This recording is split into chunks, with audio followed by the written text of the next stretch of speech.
ధనత్రయోదశి చేసుకుంటాం కదా, దాని విశిష్టత ఏంటిదమ్మా? చాలా గొప్ప ప్రశ్న వేశారండి. ఎల్లుండే వస్తోంది ధనత్రయోదశి. ఎక్కువగా లక్ష్మీమాతని పూజించుకుంటాం ఈ ధనత్రయోదశి రోజున.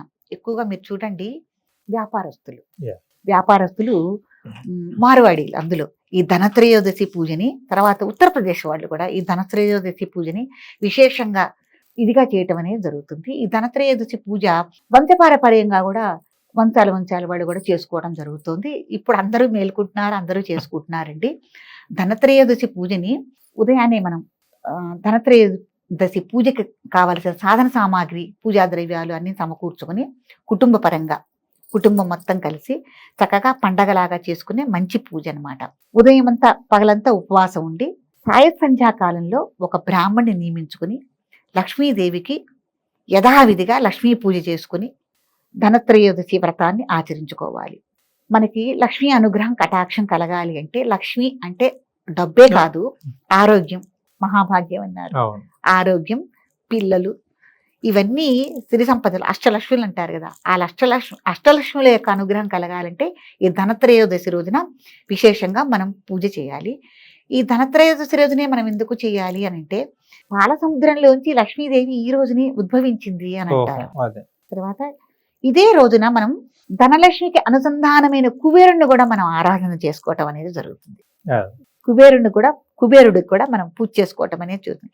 కుబేరుడికి ప్రత్యేకంగా కుబేరు కుంచమని చేసుకుని ఆ విధి విధానం అంతా ఉంటుంది. ఆ విధి విధానం ప్రకారం కుబేర కుంచాన్ని పెట్టుకుని కుబేరుడికి పూజ చేసుకోవటం. తర్వాత వైద్యపరంగా వైద్య వృత్తిలో ఎవరైతే ఉన్నారో, అట్లాగే వైద్య వృత్తిలో వాళ్లే కాకుండా ఈ మందుల తయారీ ఫ్యాక్టరీలు వాళ్ళు కానీ ఎవరైనా కూడా ధనత్రయోదశి రోజున ధన్వంతరి పూజ కూడా చేసుకోవటం చాలా విశేషం. ధన్వంతరి అంటే ఈ వనమూలికలన్నీ, వైద్యానికి సంబంధించిన వనమూలికలన్నీ మనకి ప్రసాదించిన వాడు ధన్వంతరి. ఆయన్ని కూడా మనం విశేషంగా పూజ చేసుకోవటం అనేది జరుగుతుందండి. కాబట్టి ఈ ధనత్రయోదశి రోజున విశేషంగా అందరూ ధన్వంతరి పూజ, కుబేర పూజ, మహాలక్ష్మి పూజ ఈ 3 చేసుకోవటం చాలా విశేషం. తప్పకుండా ఎల్లుండేనండి భక్తులందరూ ఈ 3 వ్రతాలు ఆచరించి లక్ష్మీ అనుగ్రహం, అలాగే ఆరోగ్యంతో ఉండాలని ధన్వంతరి అనుగ్రహం, డబ్బు అన్నీ కావాలని కుబేర అనుగ్రహం కలగాలని మీరందరూ ఈ ఆచరణని, ఈ ధర్మాచరణ చేసుకోండి. తప్పకుండా ఆచరించండి.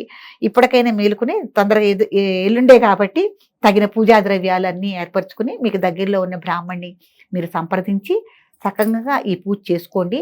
తర్వాత ఆరోగ్యం కోసం ఇంకొక విషయం చెప్పడం మర్చిపోయాను. యమద్వీపం అని మనం పెట్టుకుంటాం. యమదీపం అని పెడతాం సాయంత్రం పూట.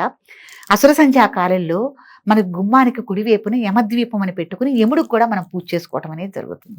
ఆయనకి నైవేద్యం పెట్టుకోవటం కూడా జరుగుతుంది. ఎందుకంటే ఇంట్లో ఎవరైనా చిక్కయండి, ఏదైనా అనారోగ్య సమస్యలతో బాధపడుతున్న వాళ్ళు ఉన్నా కూడా వాళ్ళకి ఆరోగ్యం చేకూరాలండి, వాళ్ళకి మంచి ఆయుర్దాయం కలగాలని మనం ప్రార్థిస్తూ యముడికి కూడా యమదీపం అనేది పెట్టుకోవటం కూడా ఈ సంధ్యాకాలంలో మనం చేయటం జరుగుతుందండి. తర్వాత ఏంటంటే, యమదీపం పెట్టారని ఎవరు చెప్పారు అని అంటే, సాక్షాత్తు యముడే యమభటులకి ఇది చెప్పినట్టు మనకి శాస్త్రాలు చెప్తున్నాయి. కాబట్టి భక్తులందరూ చక్కగా ఈ వ్రతాన్ని ఆచరించుకుని ధనత్రయోదశిని చేసుకోవాలని మరోసారి ధనత్రయోదశి శుభాకాంక్షలు చెప్పుకుంటున్నాను త్రియోదరి పీఠం తరపు నుంచి. Thank you so much.